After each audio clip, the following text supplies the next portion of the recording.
Hello, good afternoon everyone. I hope you're well. I am here today to talk to you about metabolism and hormones. So, unless you've just joined this group, hopefully you've got some awareness that this group is really all about addressing the underlying imbalances that impact your metabolism, as opposed to just trying to come up with creative ways of cutting calories. So a big factor that impacts metabolism is your hormones. And this is something that I talk about a lot, and as such, some common questions that I get, or a common question that I get, is what are my hormone levels, or how do I find out about my hormone levels? And this isn't necessarily the best question to be asking, because particularly when it comes to sex hormones, your sex hormones are variable. They vary as you go through the month. Even if you are postmenopausal, there is still quite a mild cycle that your body follows. It may not be monthly, but your hormones are quite variable, and particularly if you're taking something like HRT, or if you've got a coil-in, for example, then these are things that impact your hormones. And so what's less helpful is looking at the actual hormone levels, and instead the question that we want to be asking is, what is it that's impacting my hormones? And some things that we really want to consider in terms of what's impacting your hormones are things like nutrient levels and deficiencies. So your vitamins, your minerals, your fatty acids, your amino acids, antioxidants. We want to be thinking about your digestion and absorption. So are you absorbing your nutrients properly? Are you breaking down your food efficiently?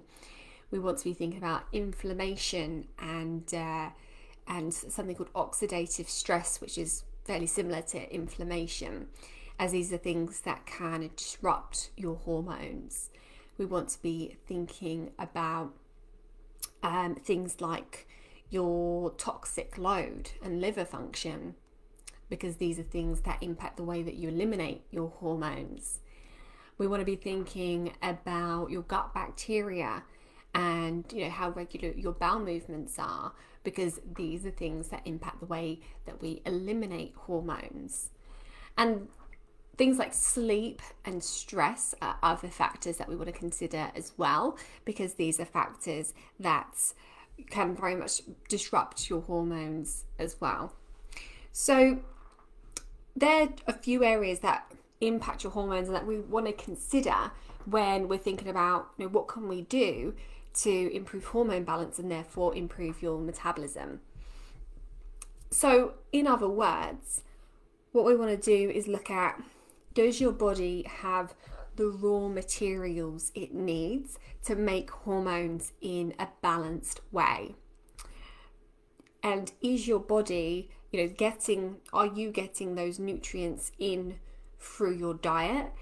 Is your body absorbing those nutrients? Next, we want to think about,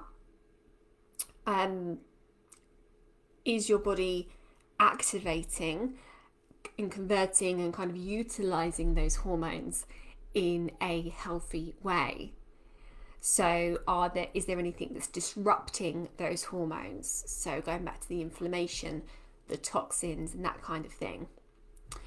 We want to think about, is your body eliminating those hormones efficiently? So that's going back to the detoxification, again, toxic load. Because not only do we need to produce hormones in a balanced way, but we also need to eliminate them in a healthy way. And that starts with detoxification, because when your liver is processing hormones, it needs to firstly change them so that they're safe to eliminate from your body, and then it needs to move them on to your digestive system so that they can be eliminated. And there are several phases to detoxification, so there are several things there that can go wrong, and that can be to do with genetics, but it can also be to do with your toxic load or deficiencies, inflammation, various other things. So there's the detoxification of the hormones, and then we want to make sure that you're eliminating your hormones properly. So that means, is your gut bacteria healthy, or your gut microbiome, I should say? And are you having regular bowel movements? Because if you're not, then, and when I say regular bowel movements, I mean at least once a day. If you're not, then that means that there is that opportunity for your body to reabsorb some of those hormones that should be being eliminated. So just to recap that, we're thinking about the production of hormones, the behavior of the hormones in your body, the detoxification of your hormones, and then the elimination of your hormones. These are the areas that are really helpful for us to understand, even more than what are your actual hormone levels, because they will fluctuate, but the things that are impacting your hormones are much more kind of tangible, and things that you can impact with things that you do, with the foods that you eat, lifestyle factors, the steps that you can take to improve your overall well-being should really be focused on these areas. And of course, I know you're probably thinking, well, where on earth do I start with all of that? Well, that's one of the things that this Mend Your Metabolism challenge that is coming up next week is going to be focusing on. We're going to be touching on these areas to help to support your hormone balance and therefore support your metabolism. And what's really important, as I said at the beginning of this video, is that when you're trying to lose weight, we're not just starving you to weight loss. We're not doing that at all. And instead, we're looking at rebuilding and repairing your metabolism so that you can lose weight and keep it off without restrictive dieting. And the key to repairing your metabolism is with addressing these factors that I've gone through in this video, and other factors as well. But part of the way that all helps your metabolism is by influencing those hormones that are very influential on the speed and health of your metabolism. So if that's resonating with you and it's sounding like, yes, that's what I need, these are the areas that I need to work on, then the Mend Your Metabolism Challenge is starting on Monday. You still got time to join us. I'm going to drop the link in the comments. And if you've got any questions about the challenge, then let me know. And the link that I'm going to drop in the comments will have some more information and some frequently asked questions as well. So I really hope to see you there. And otherwise, I will see you soon. Have a good day. Bye.